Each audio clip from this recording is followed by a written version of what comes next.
네. 체질별로 음식이 중요하다고 들었는데요. 그럼 어떻게 체질별로 중요한지 좀 설명 부탁드립니다. 네, 제가 좀 전에 이 체질별로 각각 여러 가지 어떤 반응들이 모두 아주 차이가 난다고 말씀드렸는데요. 체질별로 가장 두드러진 어떤 개성의 반응은 바로 음식에 대한 반응입니다. 쉽게 말해서 음식에 따라 가지고 체질별로 반응하는 어떤 양상들이 완전히 다르다는 거죠. 이것은 일반적으로 우리가 음식에 대해서 음식이 가지고 있는 영양학적인 접근과는 완전히 다르다고 보시면 되는데요.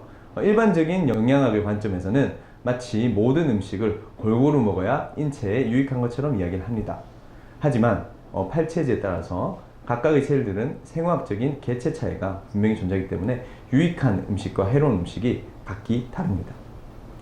이는 자연 속에서 본능을 이렇게 지키면서 살아가고 있는 동물을 보면 좀 더 정확히 알 수가 있습니다. 자연 속에 살아가고 있는 동물들은 생존을 위한 스스로 극심한 스트레스라든지 철저한 편식 이런 것들을 하면서 살아가지만 도리어 질병이 발생하는 경우는 많지가 않습니다. 이에 반해 사람과 함께 살아가고 있는 반려동물인 고양이나 강아지 이런 가축과 반려동물들은 균형 잡힌 풍부한 영양식과 아주 깨끗한 환경에서 살고 있음에도 사람과 비슷한 수준의 수많은 질병에 시달리고 있습니다.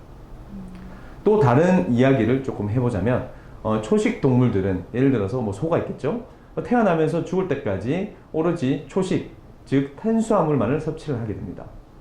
근데 더욱 흥미로운 것은 단백질과 지방 섭취를 일생 동안 계속 이렇게 먹게 되지 않는 초식 동물들 같은 경우 사실상 더 많은 단백질과 지방을 축적한다는 것이죠.